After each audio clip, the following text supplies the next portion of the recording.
It's the Middle-Aged Bodcast. Getting older, but having some laughs. Welcome to the Middle-Aged Bodcast with me, Raging Rich. And me, T.A. Shelano.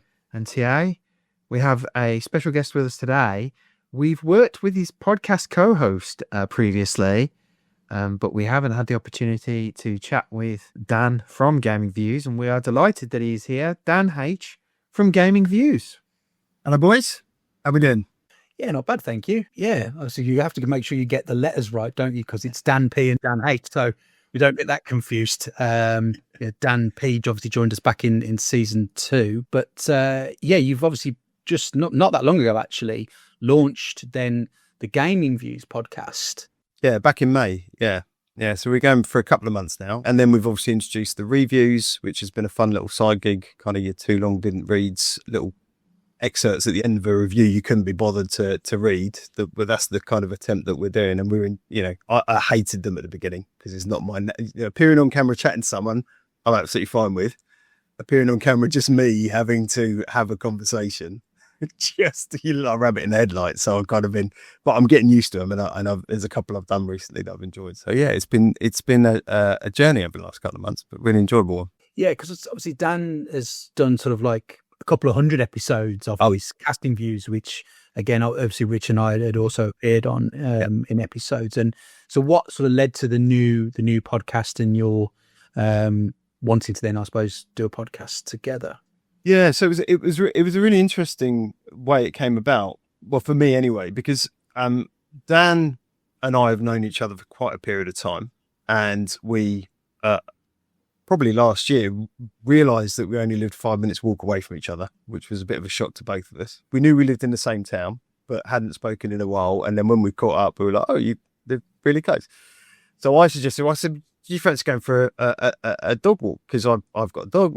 So every Sunday morning we go out for a 4 or 5 mile walk, and inevitably the conversation always comes round to gaming. Right? It will start with how's your week been, work, those sorts of things, but inevitably 60% of the conversation we have was about gaming. And as a result of that, Dan was talking about how he does his podcast and casting views and some of the topics he's covered around gaming and some of his favourite bits and pieces. And one morning he just kind of went, "Do you fancy doing a podcast on gaming?" And I was like, I didn't really thought about it, to be honest. It's not something I'd ever done. I listened to some, but they're more like the rest is history and things like that, so that they weren't really in kind of subtopics like we cover. And I was like, yeah, why not? Let's give it a go. Dan decided that what he wanted to do was kind of roll down casting views in a sensible manner over kind of 3 or 4 episodes whilst we were spinning up Gaming Views. And he wanted to drive a lot of the energy that he had into casting views and things into that gaming world, because I think he's just as passionate as I am about the subject. And so, yeah, we just kind of said, well, let's give it a go and see what happens. We started off, I think the first 4 or 5 were audio only. And then between the two of us, we kind of said, well, should we stick them on YouTube? And so we started, and I started learning some editing skills. Dan takes care of kind of the audio side for Spotify and podcasting in general, and then I take care of the video side. And we've kind of got this great split dynamic now where we both take care of these our own areas. So yeah, it was just, and look, it's been phenomenal, but I don't think it would have been as phenomenal even in these first few months without the community that surrounds it, you guys included, right? Because I think it's a wonderful space you step into. Rather, because social media and all those kind of things are quite toxic in the world at the moment, as we all know. I mean, even platforms that are supposed to be for good are turning that way. And so to have a community that is just cheering each other on, right? We're really good mates with the Game Club pod, right? The guys over there, Joey and Alex and Tim, and they've been nothing but supportive, even though our niche is essentially the same. We talk about gaming broadly, news and views and things. And they've just been a whole heap of awesome for us. So, I've loved it. Dan loves it. We get a lot of excitement from it. There's a lot of passion around it. And, I think, that we're both of an age. So, and that for us, I think, is the little bit of the unique thing.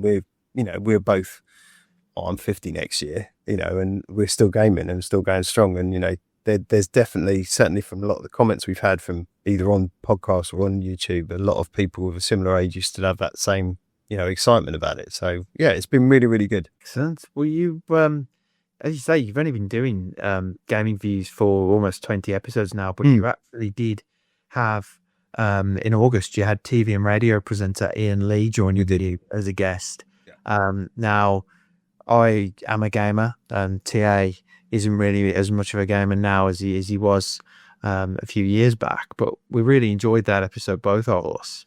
How did Iain end up becoming a guest on your show? How did that come about?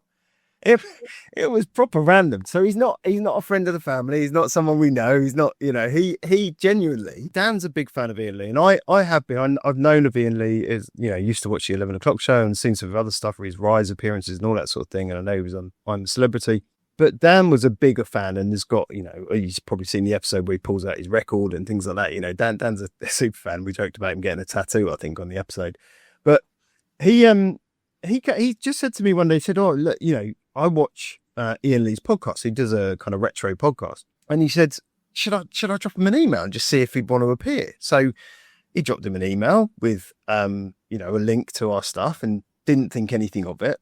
Within half an hour, he'd come back to us and just gone, "I've had a look. I love your stuff. When do you want me on?"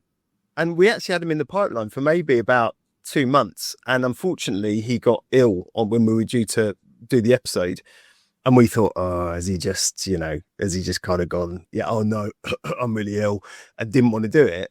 And the following week he came back and went, "No, I'm really, really sorry about that. When do you want to go?" And he literally booked in for the following week. And he was an absolute joy. He is one of those guys, what you see is what you get. He isn't any different, like outside of the podcast and recording, to how he was inside it. And I think that's reflected in, how he comes across on the podcast. There are no holds barred. I did have to make one slight edit around something he said, but other than that, it was raw because, and he was brilliant and we loved every minute of him. And we're actually going to see his one-man show that he's doing in Milton Keynes in October. We've got tickets to that. It's sold out now, but we're going to go and see that.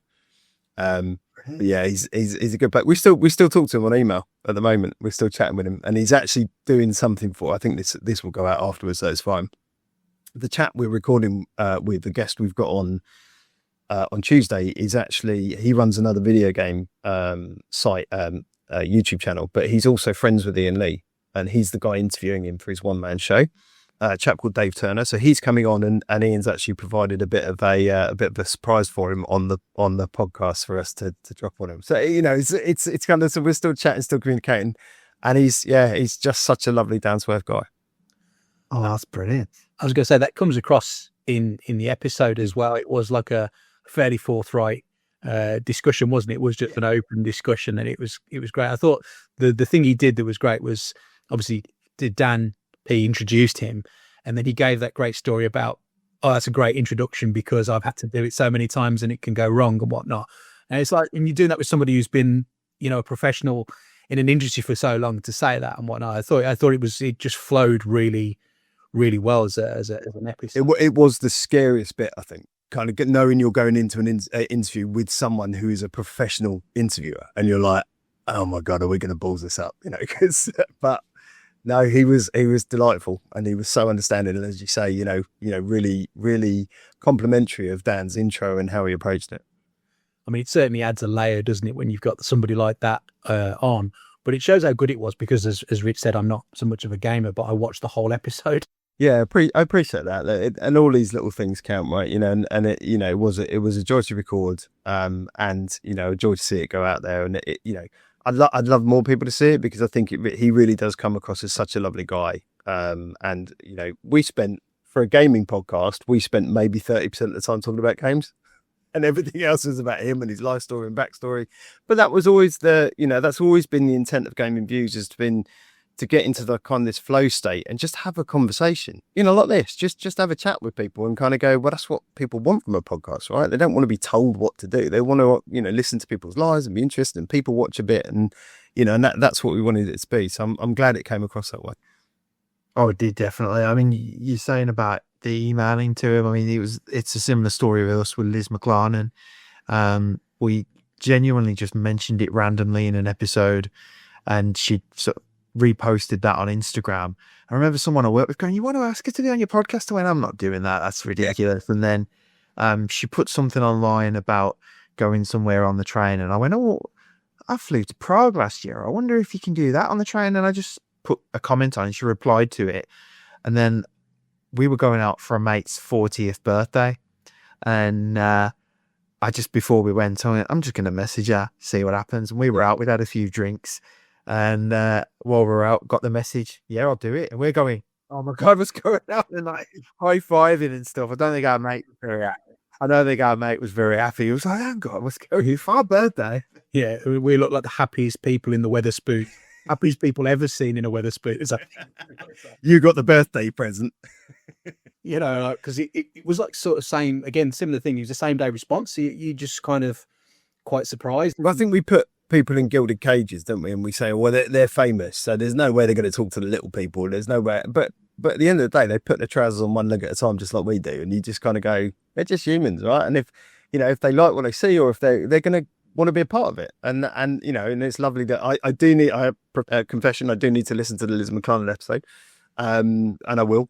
But it's just proof that if you're doing the right thing, well, we're on the right track, right? Because these people enjoy it. You suddenly find people are listening along. And I think where you said she must have listened to something. We're not 100% sure which one it was, but you kind of see random places popping up on the stats, and you go, "And that's got to be something linked to that." Yeah. And that was nice about the Iain Lee piece, as we were talking and we mentioned an episode, and he was like, "Oh, I'm just watching that one actually," and then just like, "Oh, he's not just watched to come on the podcast, he is still watching, having a look at stuff." So because that one we'd released post asking him to come on, so we knew it wasn't one he'd already watched, and it must have been one he was watching in between. So that was nice as well, a little bit. Oh, he's still having a look. I think it's always good as well if guests, whether they're famous guests or not, do that as well.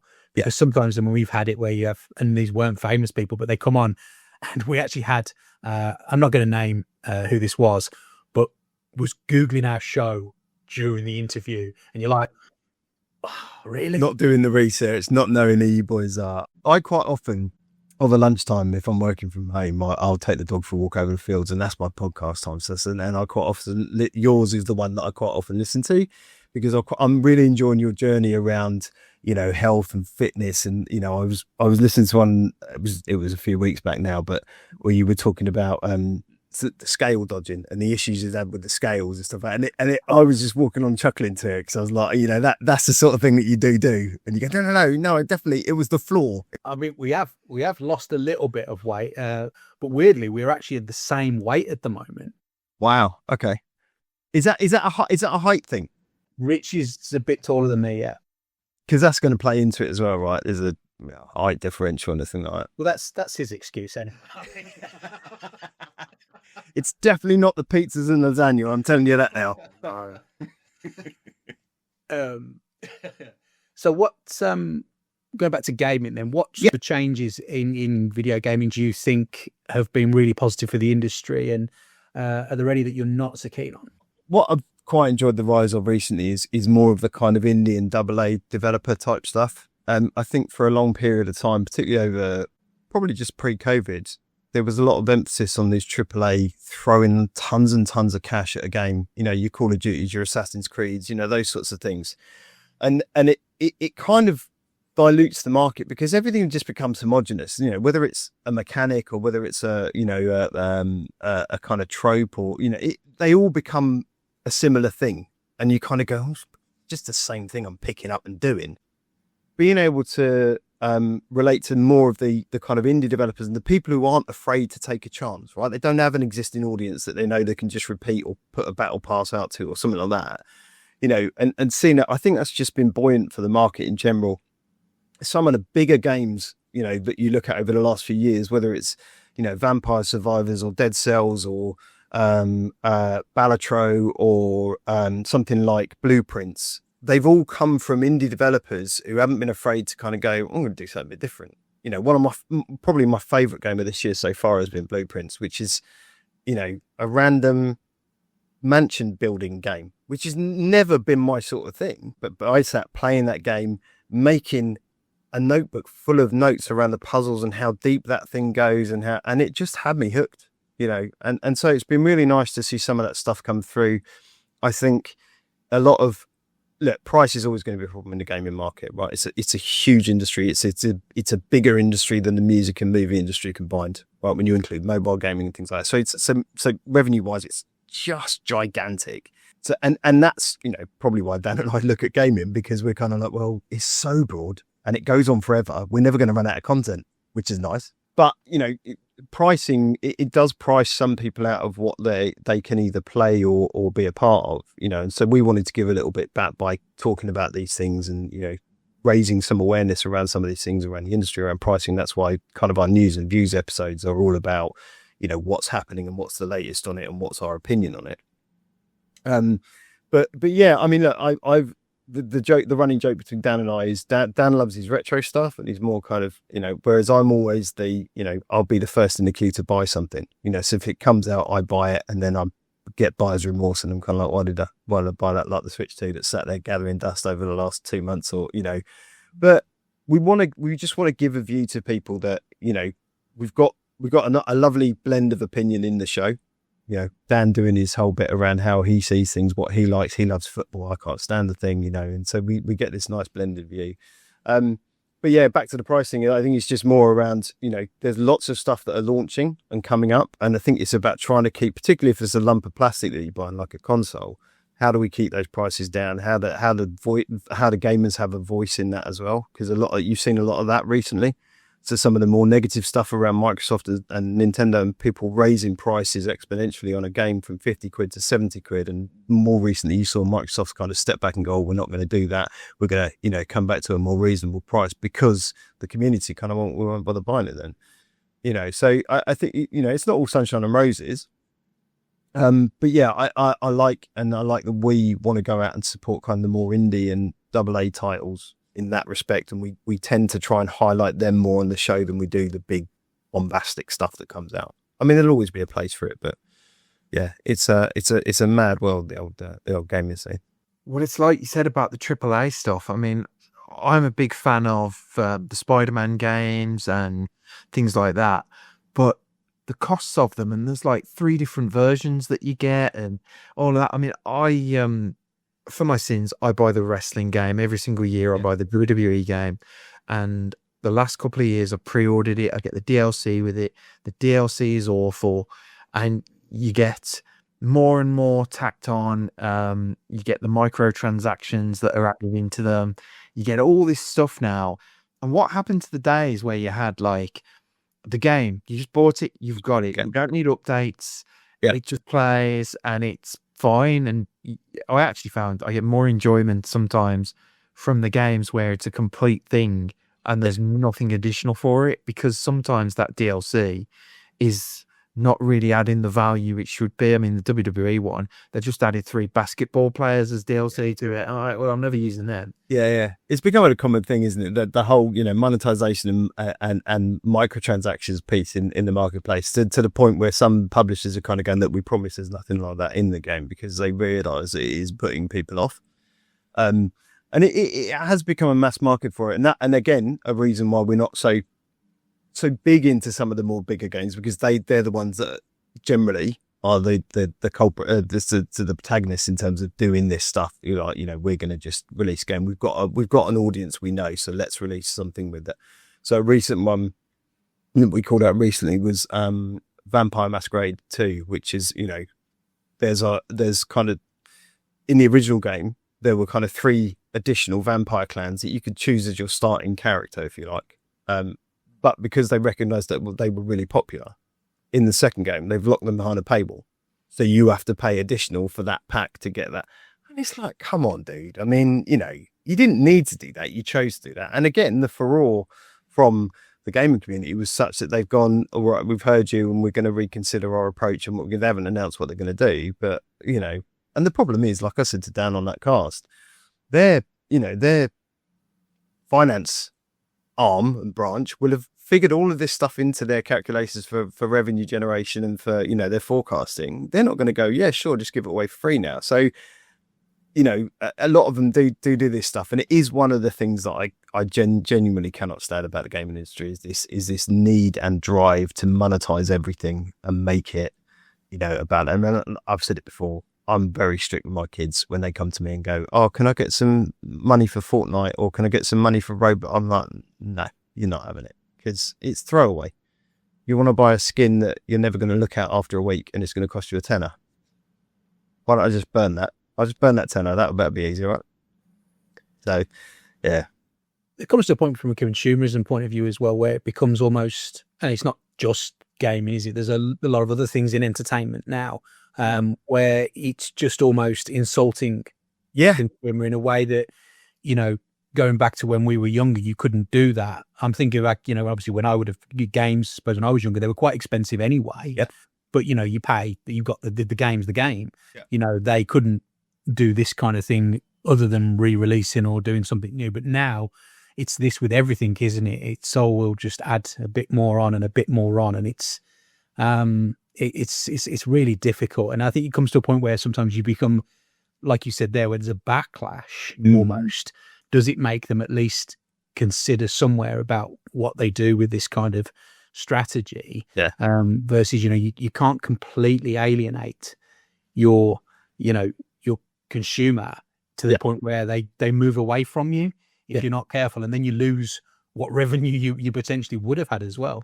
Totally, because, you know, all right, you've got forums and you've got things like that where people can voice their opinion, but really the biggest vote they can make is with their wallets and go, well, I'm not going to buy it now.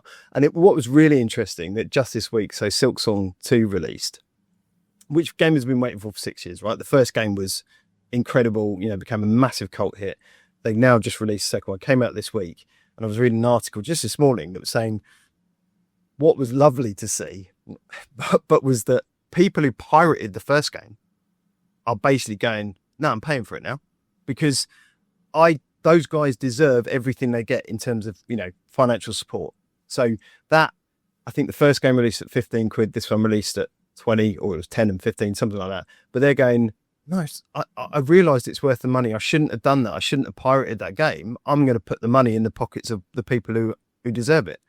And it was just such you never see that, you know, you never see these kind of people who are a bit unscrupulous and download, you know, free games and don't want to pay the money that we all do, going, yeah, I shouldn't have done that. I should have, you know, paid the money in the first place, and I'm definitely doing that this time. So it was, you know, it's weird how that kind of market churn happens, but yeah, it's a shame that the monetization of some of the bigger stuff is still ongoing.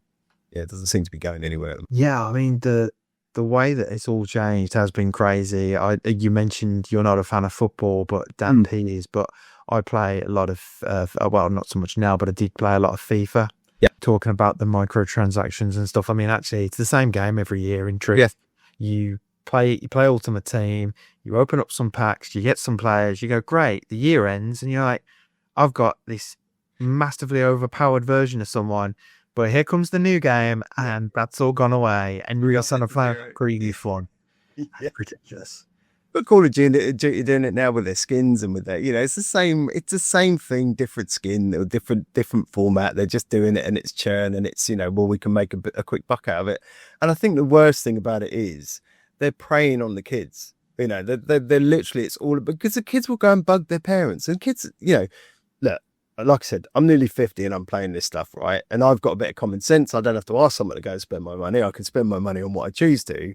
But kids, they don't really know any better. They haven't formed that, you know, knowledge and understanding of money and what it means, you know. And we still get the days of, you know, these news articles where they go, some kids spent £10,000 of their parents because their parent didn't understand it either and attached their wallet to a game, and they bought £10,000 worth of Fortnite skins or whatever it is. And you're like, it's madness. It's absolute madness. Well, it's not even worth it, because I know, can't remember if it was the last Call of Duty or the one before, but me and my mates who played it would buy the Battle Pass, the first one, and then obviously all the credits that it gives you through that Battle Pass, you can get the next one without having to pay for it. So we'd do that. And my one mate is a big fan of Snoop Dogg. Snoop Dogg skin comes out, he buys it, fantastic. A few months later, here it is in the Battle Pass. Yeah. And you just go in, hang on a minute, you can't charge someone something external to get it and then go, oh, by the way, now you can just have it as long as you've got this rotating thing going on. It's not Totally right at all. No, and it's what I said to Dan. Nothing these guys do is not by design, right? It's all in a plan, and it's all, you know, like you say, you know, yes, it will come out in 2 months' time, but somebody who wants it is going to buy it. So let's make them buy it. Let's not just give it away for free. So, you know, it's a bit predatory, to be honest. I don't like that part of the industry, and I don't support it in any way. I don't buy skins. I don't buy. The most I'll do, if there's a bit of DLC that adds something worth having, and I mean, you know, additional missions and things like that, I will do it because it gives me an extension of the gameplay, right? But I'm very careful about what I do as well. I'll also make sure I don't just buy it up front. I'll make sure because a lot of this stuff is just. Do you remember the old Scooby-Doo cartoons where they'd reuse the same background, and it would be? Do you remember that? Right, yeah. That's what they do with some of the DLC. They just go, it's the same thing. I've just put it in a different way, and I can't stay. I'm like, I don't want to do that. I want to do something. Have you added something? Have you made it better? Then I'll pay you the money to do it. Because rather than just churning out the same old crap, I don't want to do that. So yeah, not a fan. We did an episode talking about streaming versus physical media, and I think you've done one as well. Do you think that physical games will die out completely, or do you think limited collector's editions will hang on? I think it will be the latter. I think it will. I think there'll always be a place for it. It's a bit like, you know, vinyl never went away, and now cassettes are coming back, and my kids still ask me what a CD is. You know, but there'll always be a place for them, and I you know, and I love that because I do love the physicality of media.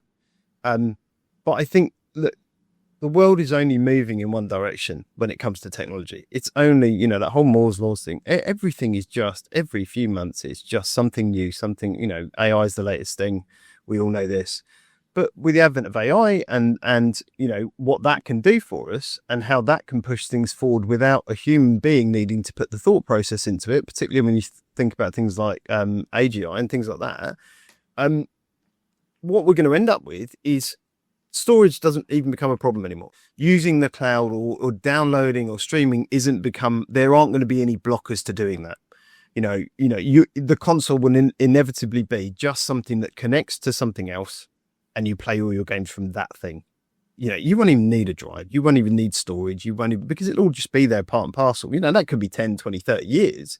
But I think that's the inevitable direction of travel for gaming. I'm not so sure about, you know, audio or visual, you know, in terms of TVs and things like that. But you can see these things happening, even down to things like Sky TV, right? I gave up. I cut my cord last year at some point, but Sky still send me stuff and say, oh, come back to us. Because I was a customer of theirs for 21 years. Everything they send me now is Sky Stream. Come back to us for Sky Stream. It's not, you know, having a satellite dish on my side or having the physicality of it. It's literally a little box that sits on the utility, it just connects to a service. And I think everything's going to inevitably move that way.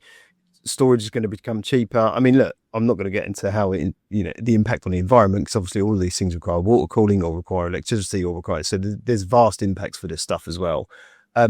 But yeah, I can't see it going any way but one direction. But I do think there will still be that need for physicality and physical media because people love it. I think it's just a conscious thing. I don't think it's, you know, it's not a necessity, but I think they want it. I think that's the thing for me. I mean, when we did our episode and I was talking about like the Marvel movies and things like that, I collect all of those still.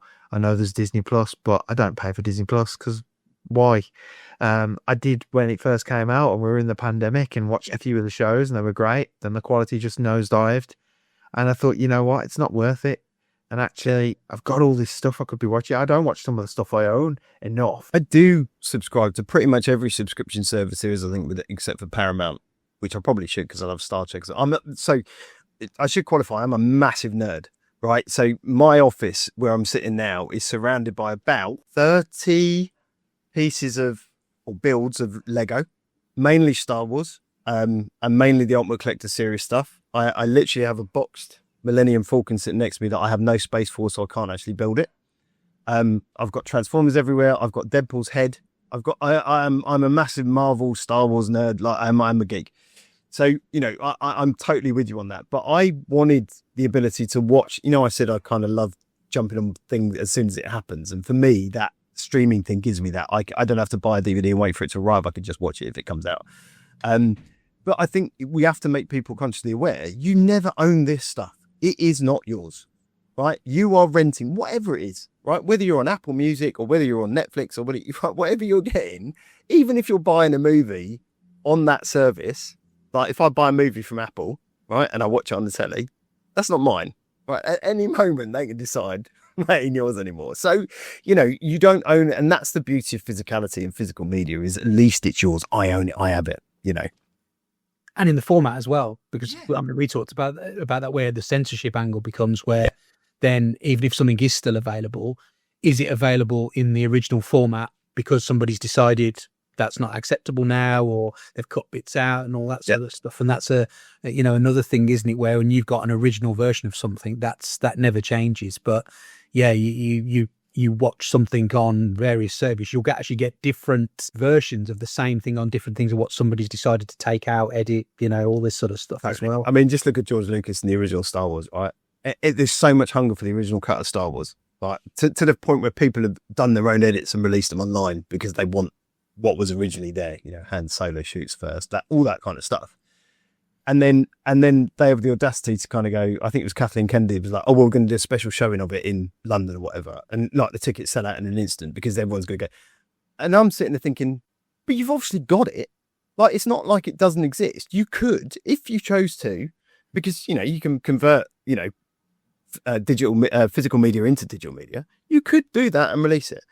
But because they've got this whole appetite and they'll talk about, but there's legal problems. There isn't. You just, you're choosing to keep something to a niche and, every time you do it, it's going to sell out an event or make you more money. Again, it's that whole monetization of everything. But, I'm totally with you on it.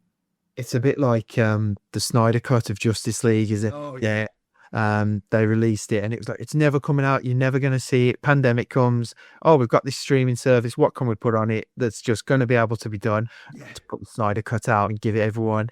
And then everyone said it's amazing. And so Warner Brothers start going, yeah, we don't like it. We're going to tell you it's crap. We're going to tell birds. And it's, they've got all this stuff blatantly. Let us say they destroy it. I mean, they found the Superman 2 footage, didn't they? Years later. When they did the Richard Donner cut. So there's definitely stuff around in places totally that don't want to release it. So yeah, it is a bit of a sort of a mad one, I think, with content and things like that. Sort of straying away from gaming a little bit though, Dan. And sort of we've sort of been chatting prior to the recording, and obviously when you reached out to us, and kind of on the themes of the podcast, you'd mentioned about sort of struggling with your weight and sort of taking Mounjaro that you'd found quite an effective thing for managing your weight. Could you talk a little bit about that for us, please? Yeah, of course. Yeah, look, and I'm not a doctor, right? So I have to preface this with I'm not a medical expert in any way, shape, or form. This is my experience, what I did. I don't want to get you boys in trouble either. This is just genuinely what happened with me.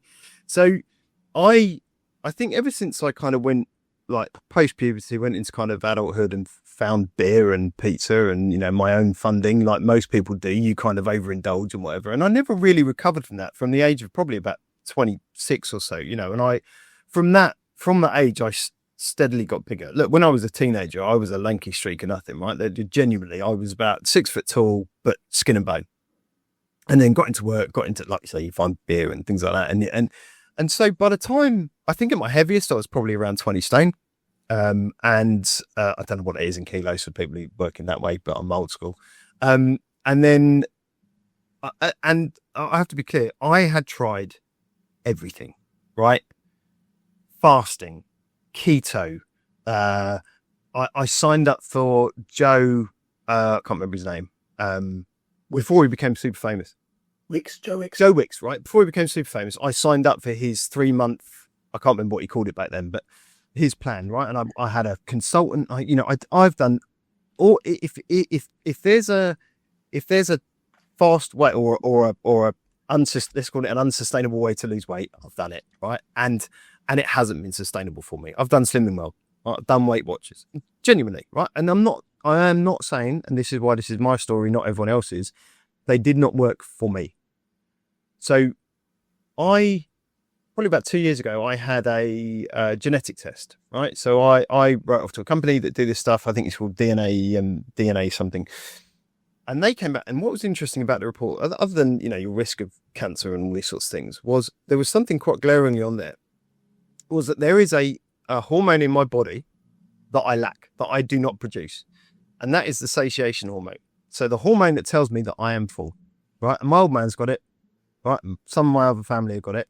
And what it means is I could sit there and eat, I don't know, plate of fish chips, Sunday lunch, whatever it is.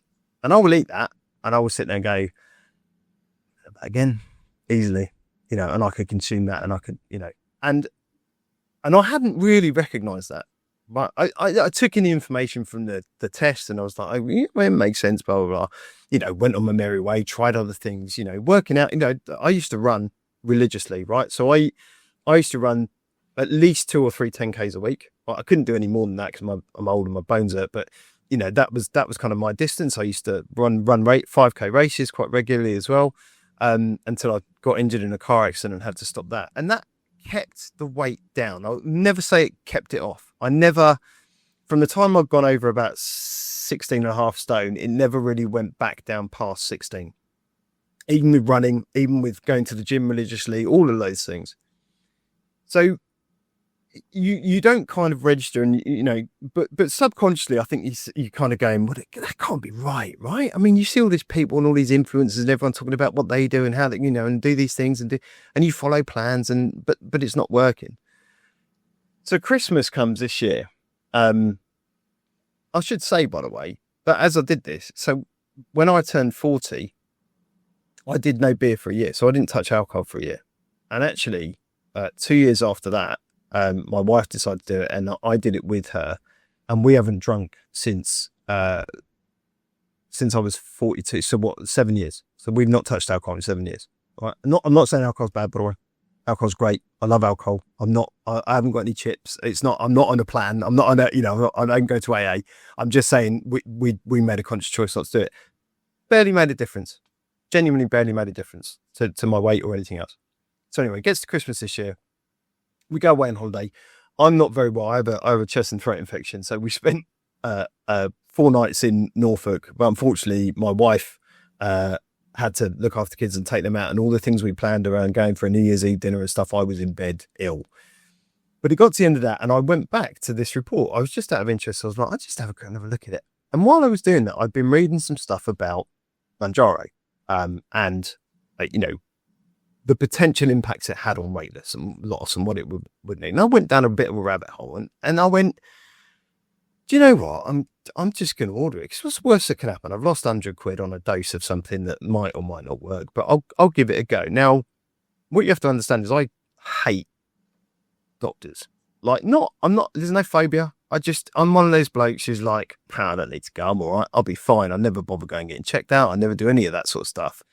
And I hate putting anything that I think is going to have an impact either on my mental health or into my body. So if I've got depression, I don't want to take antidepressants. I'm that kind of person. But with this, I thought I tried everything. I'd exhausted every avenue I thought I could. So what I was going to do was I was going to give it a go, see what happened. Because it's a weekly injection. It's something you're potentially taking for life, because it's not something you can just give up without adverse effects, and that being just putting the weight back on it is. So I did my research, as I do with everything, whether it's a piece of technology or a game. I do a load of research to make sure I'm comfortable with what I'm doing. I told my wife, I spoke to her about it, and I was 18 and a half stone at Christmas. So January rolls around, I take my first injection, and I'm not often shocked at things. I was rocked by what that did to me after a day. And this isn't about weight dropping off. What I hadn't recognized throughout my entire adult life is I had this noise around food, this constant noise that meant I could be sitting here, having a chat with you guys, but subconsciously I'm hungry. I'll go and pop down to the fridge afterwards and have a look what's in there.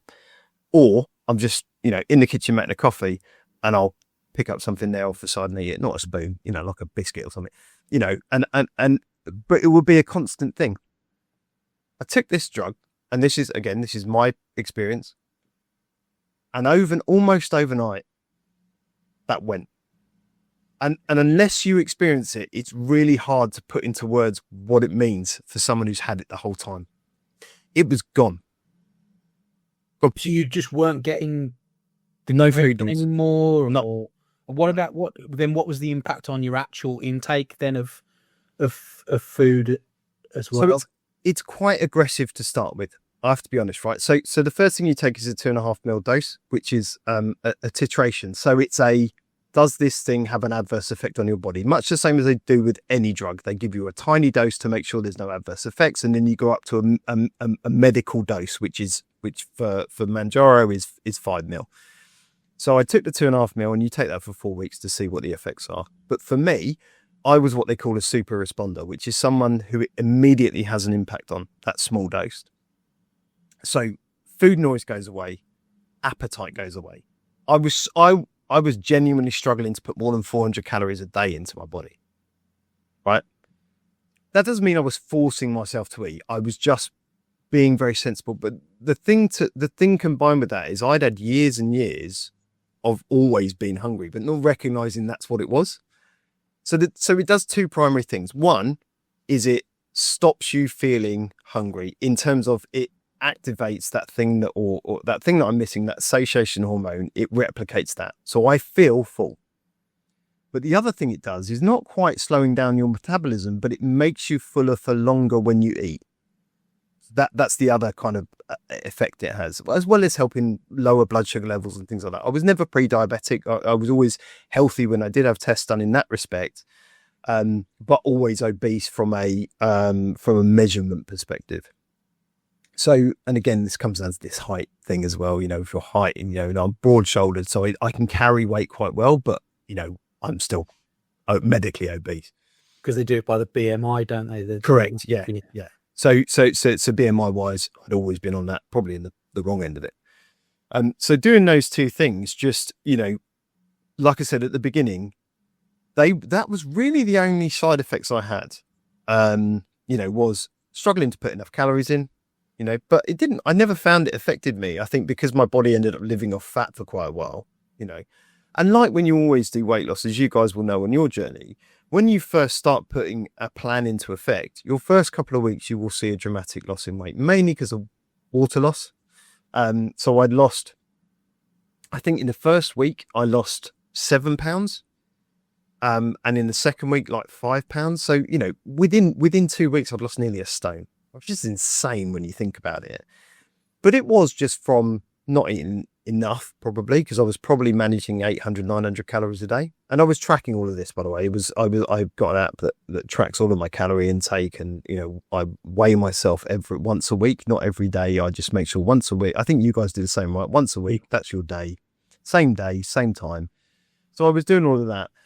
And then after 4 weeks, you move up to 5 ml. And I had a few side effects. I had some indigestion and heartburn and things like that, and a bit of constipation. But I never had anything that other people had expressed in terms of, some people said heart palpitations or skin irritations, because I never had anything like that. And so I just continued on that journey, going up at the right time every 4 weeks until I got to about 10 ml. And the biggest jump you'll ever make from a drug perspective is going from 2.5 to 5, because you double the dose. Every other time you're only taking half as much. So you go to 7.5, 10, 10.5, 15. 12.5, 15.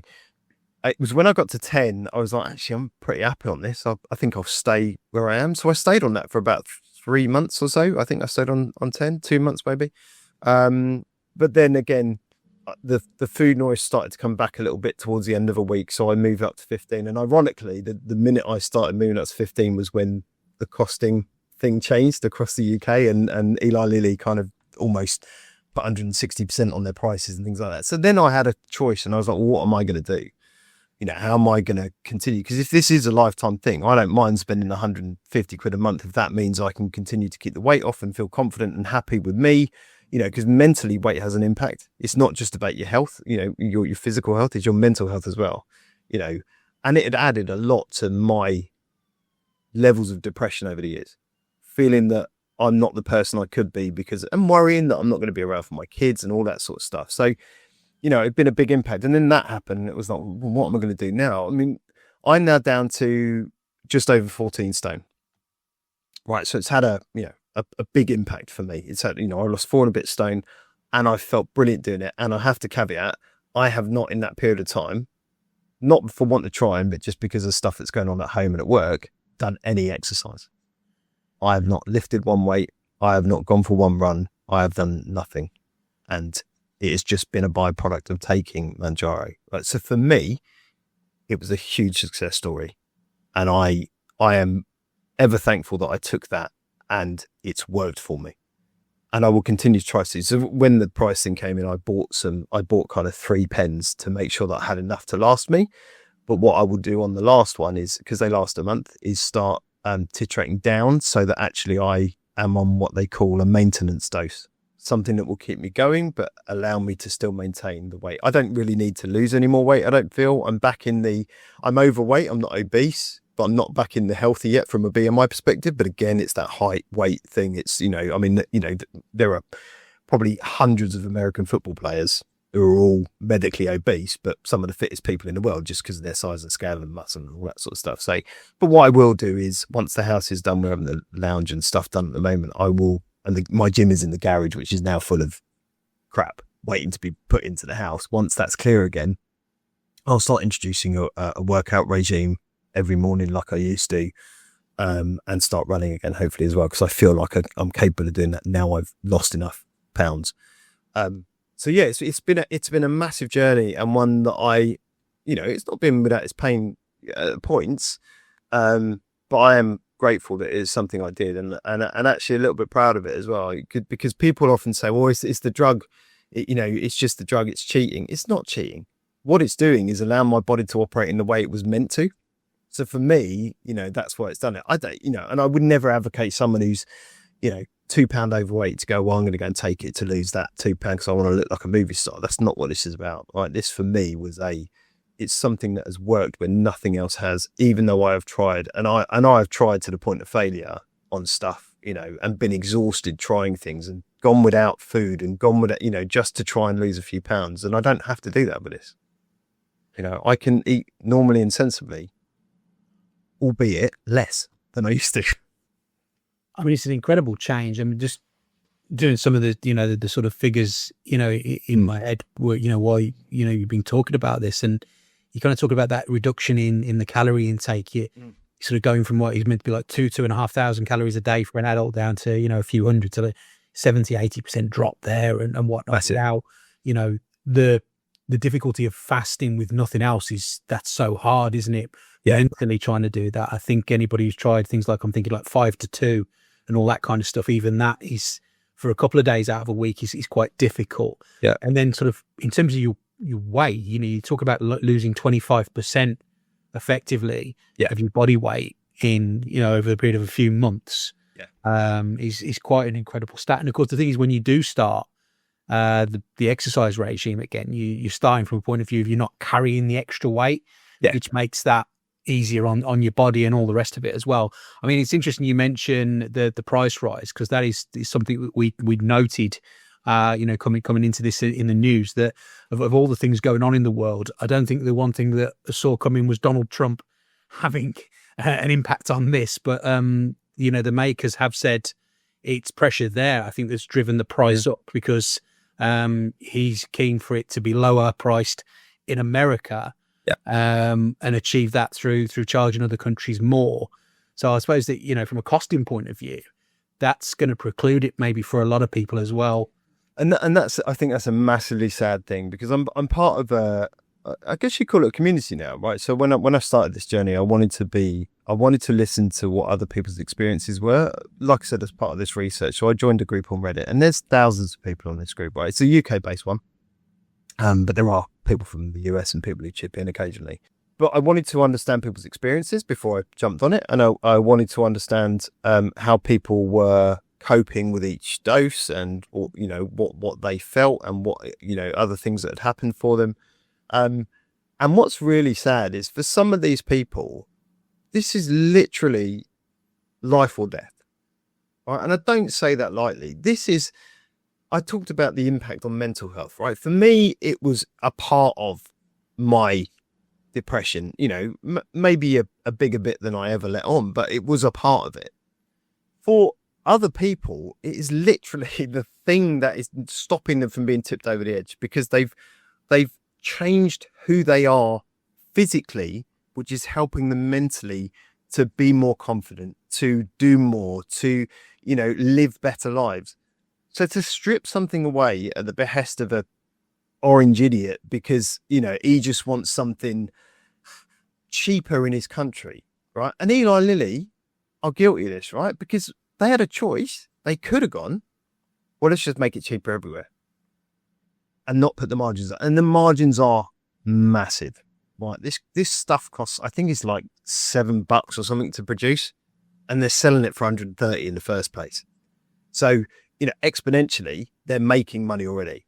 So then go, do you know what, actually, no, rather than making it cheaper, to calm him down, what we'll do is we'll make it twice as much.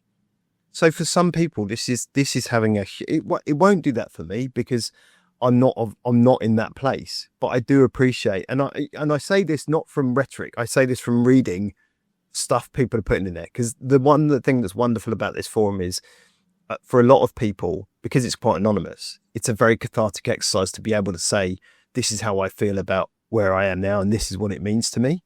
And, yes, you can take some of it with a pinch of salt, but a lot of this stuff is really heartfelt. And, my heart breaks for these people, because I know what it's meant for me and for them not being able to afford it because they're on a poverty line or whatever, and that was their one thing that was helping them get by on a day-by-day basis.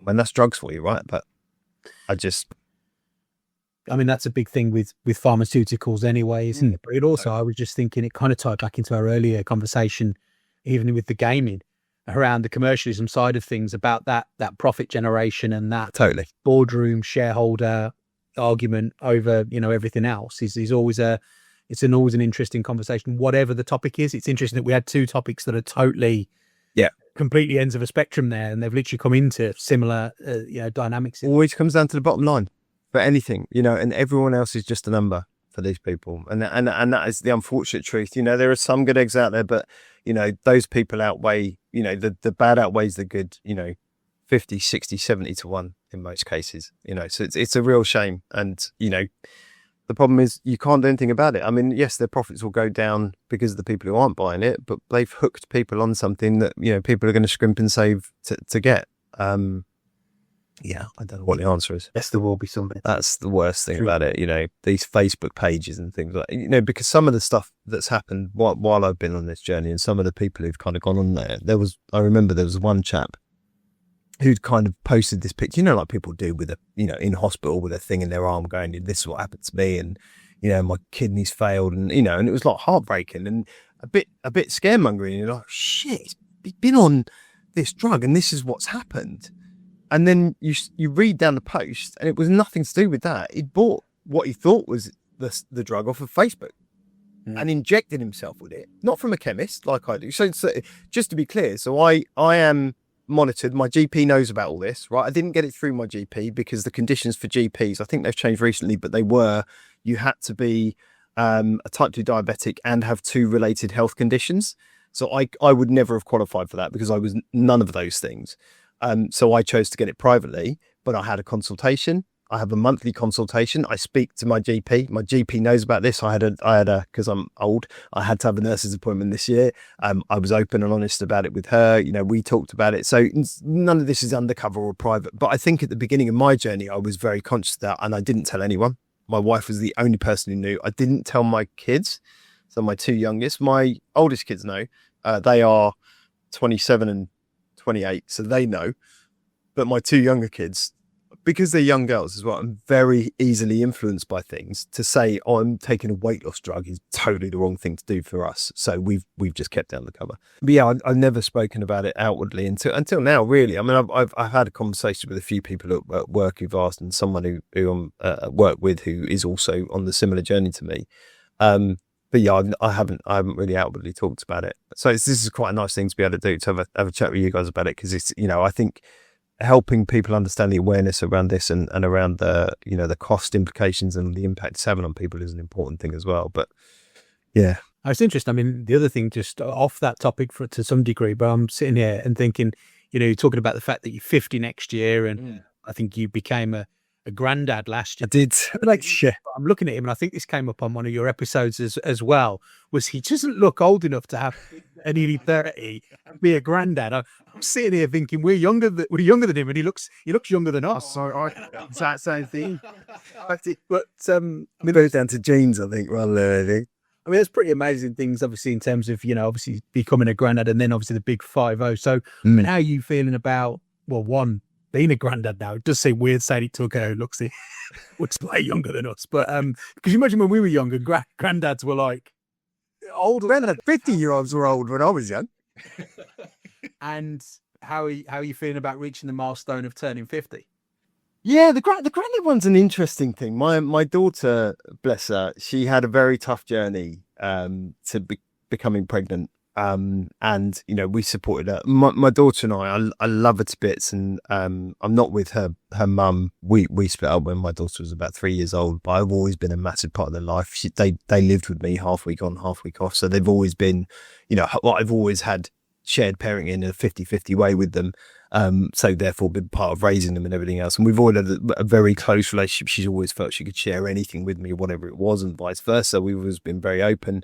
And so I was with her on that journey, and she's got an amazing partner, fiance, who's super supportive. He's a professional rugby league player actually, but he is an incredible guy, and I've got so much time for him, and he's so lovely with her and with the baby.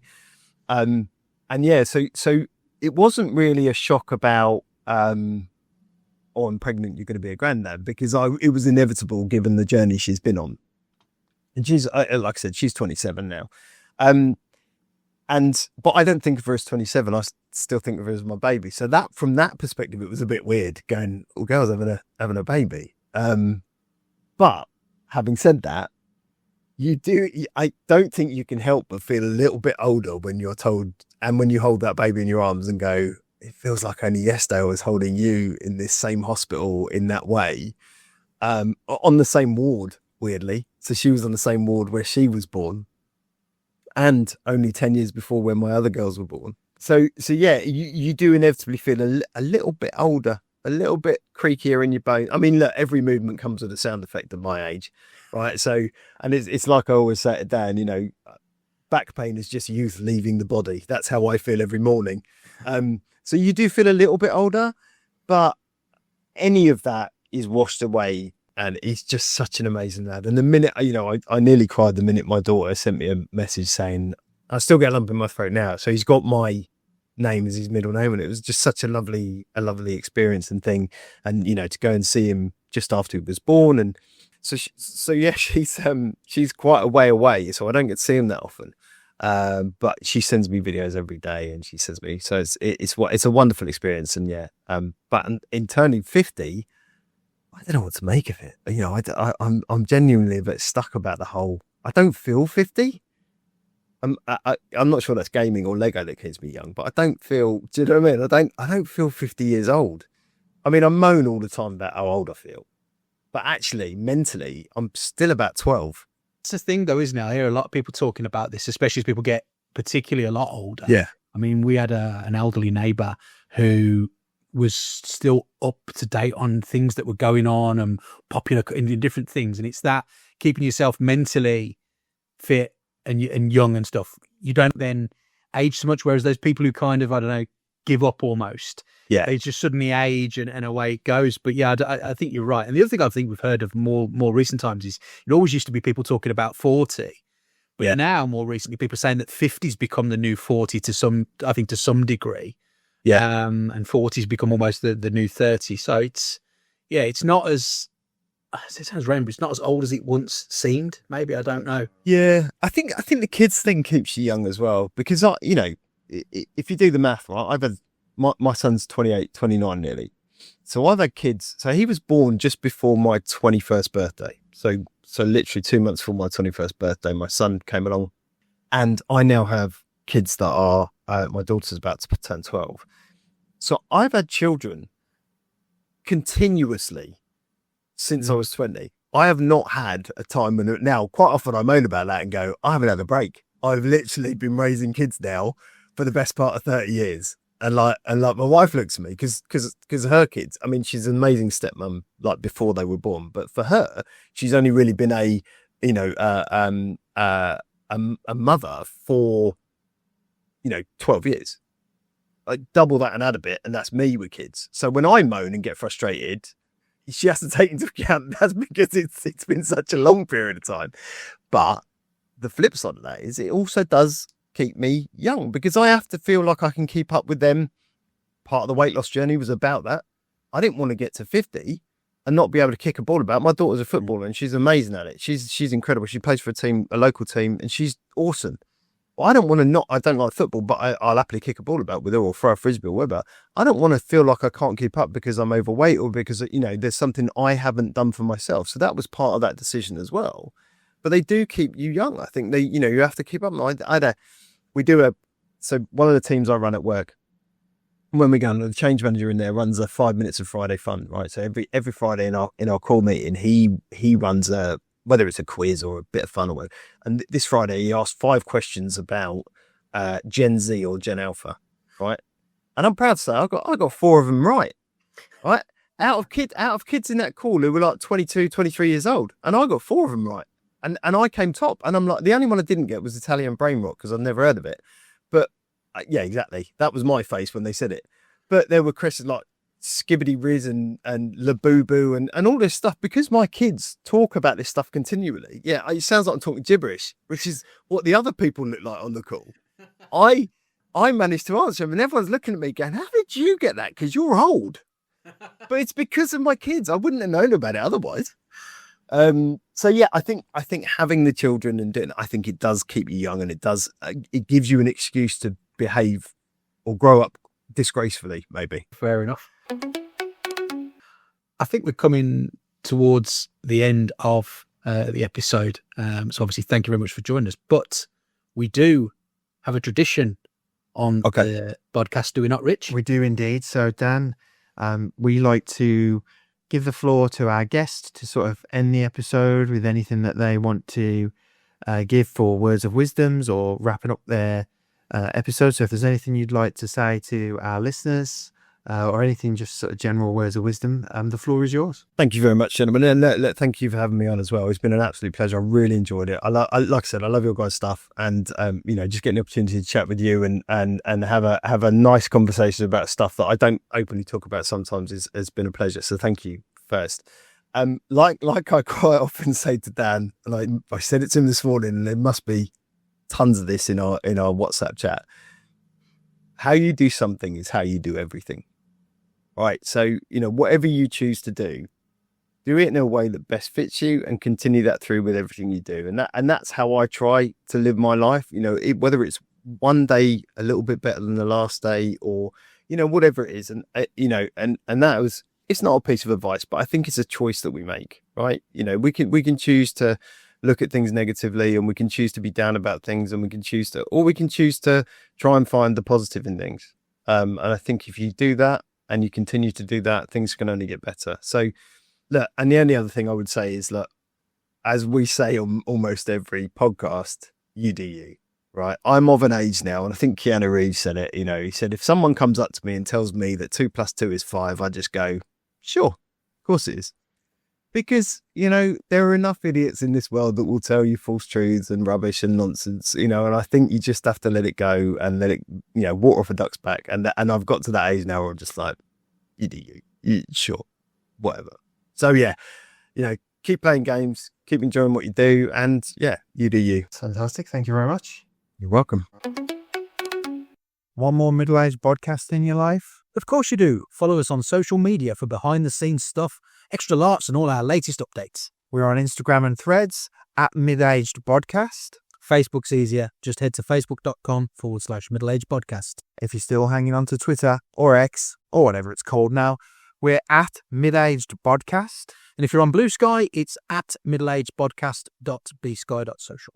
Or you can swing by our website, middleagedpodcast.co.uk.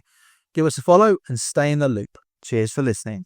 Two best mates, yeah, they're taking a stand. Rich and T.A. got your health in the hands. Williams, laughs and tales they tell. For beats and nights, the workouts, they're keeping it real. Oh, it's the middle